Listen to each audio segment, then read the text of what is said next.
Ikapitong Kabanata. Si Jesus at ang kanyang mga kapatid. Pagkatapos nito, nilibot ni Jesus ang Galilea.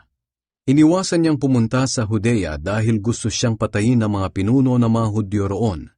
Nang malapit na ang pista ng mga Hudyo na tinatawag na pista ng pagtatayo ng mga kubol, sinabi ng mga kapatid ni Jesus sa kanya, "Bakit hindi ka umalis dito at pumunta sa Judea para makita ng mga tagasunod mo ang mga ginagawa mo?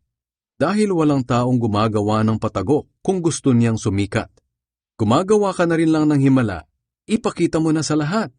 Sinabi ito ng mga kapatid ni Jesus dahil kahit sila ay hindi sumasampalataya sa kanya. Kaya sinabi ni Jesus sa kanila, "Hindi pa ngayon ang panahon para sa akin. Pero kayo, pwede niyong gawin kahit anong oras ang gusto ninyo. Hindi sa inyo napupuot ang mga taong makamundo. Ngunit sa akin sila napupuot dahil inilalantad ko ang kasamaan nila. Kayo na lang ang pumunta sa pista. Hindi ako pupunta dahil hindi pa ito ang panahon ko." Pagkasabi niya nito, nagpaiwan siya sa Galilea. Pumunta si Jesus sa pista. Pagkaalis ng mga kapatid ni Jesus papunta sa pista, pumunta rin si Jesus, pero palihim. Doon sa pista, hinahanap siya ng mga pinuno ng mga Hudyo. "Nasaan kaya siya?" tanong nila. Maraming bulong-bulungan ng mga tao tungkol kay Jesus. May nagsasabi, "Mabuti siyang tao." Sabi naman ng iba, "Hindi, niloloko lang niya ang mga tao." Pero walang nagsasalita tungkol sa kanya ng hayagan dahil sa takot sa mga pinuno ng mga Hudyo. Nang kalagitnaan na ng pista, pumunta si Jesus sa templo at nangaral. Namangha sa kanya ang mga pinuno ng mga Hudyo at sinabi nila, "Paano niya nalaman ang mga bagay na ito? Gayong hindi naman siya nakapag-aral." Kaya sinabi ni Jesus sa kanila, "Hindi galing sa akin ang mga itinuturo ko, kundi sa nagsugo sa akin. Malalaman ng sino mang gustong sumunod sa kalooban ng Diyos kung ang itinuturo ko'y galing nga sa Diyos o sa akin lang. Ang nagtuturo ng mula sa sarili niyang karunungan ay naghahangad lang na papurihan siya. Ngunit ang naghahangad na papurihan ng nagsugo sa kanya ay tapat at hindi sinungaling. Hindi ba't ibinigay sa inyo ni Moises ang kautusan? Ngunit wala ni isa man sa inyo ang sumusunod sa kautusan. Dahil kung sinusunod ninyo ang kautusan, bakit gusto niyo akong patayin?" Sumagot ang mga tao, "Sinasaniban ka na siguro ng masamang espiritu. Sino naman ang gustong pumatay sa iyo?" Sinabi sa kanila ni Jesus, "Nagtaka kayo dahil may pinagaling ako noong araw ng pamamahinga. Hindi ba't ibinigay sa inyo ni Moises ang utos tungkol sa pagtutuli? Hindi ito nagmula kay Moises, kundi sa mga nauna pang mga ninuno. At dahil dito tinutuli niyo ang bata kahit sa araw ng pamamahinga.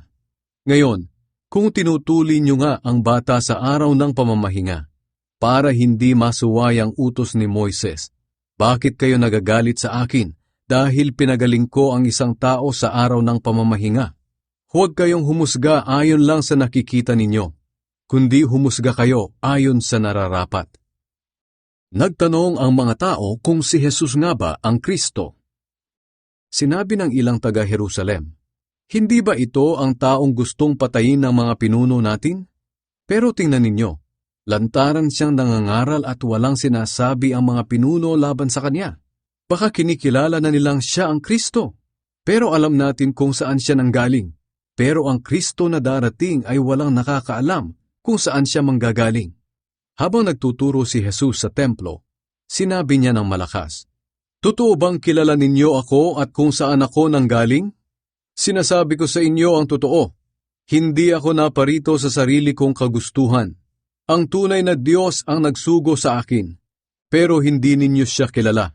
Kilala ko siya dahil nanggaling ako sa Kanya, at siya ang nagsugo sa akin."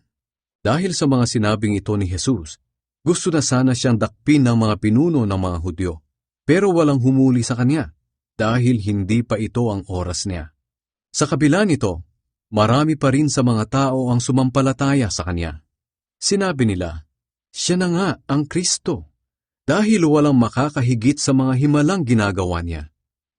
Inutusan ang mga gwardiya sa templo na dakpin si Jesus. Narinig ng mga Pariseyo ang usap-usapan ng mga tao tungkol kay Jesus.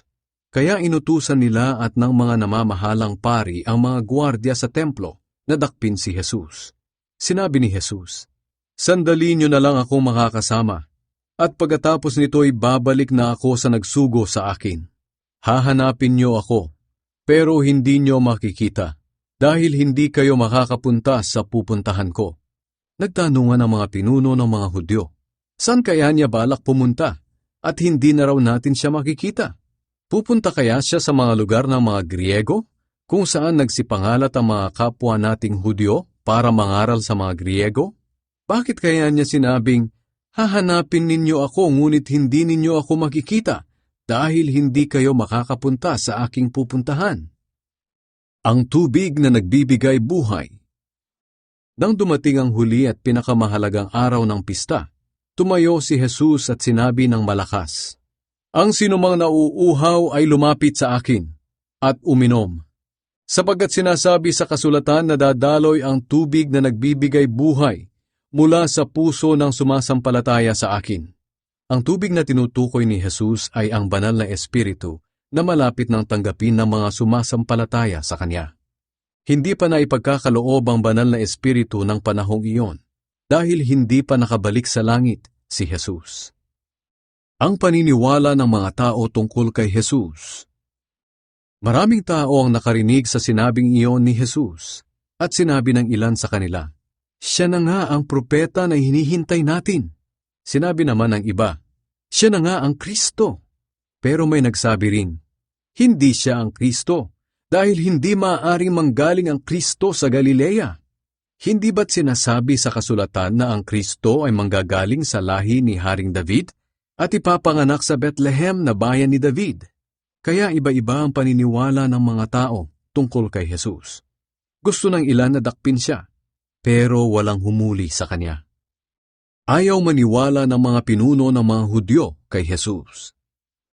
Bumalik ang mga guwardiya ng templo sa mga namamahalang pari at mga Pariseyo na nag-utos sa kanila na dakpin si Jesus.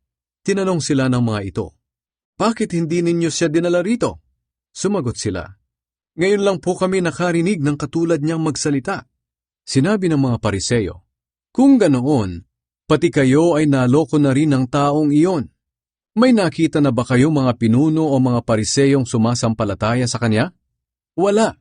Mga tao lang na walang alam sa kautusan ni Moises ang sumasampalataya sa kanya. Sumpain sila ng Diyos." Isa sa mga Pariseyong naroon ay si Nicodemos, na minsang dumalaw kay Jesus. Sinabi niya sa mga kasamahan niya, "Hindi ba't labag sa kautusan natin na hatulan ang isang tao hanggat hindi siya nalilitis at inaalam kung ano ang ginawa niya?" Sumagot sila kay Nicodemos, "Taga Galilea ka rin ba? Magsaliksik ka sa kasulatan at makikita mong walang propetang nanggagaling sa Galilea." Pagkatapos nito, nag-uwian na silang lahat.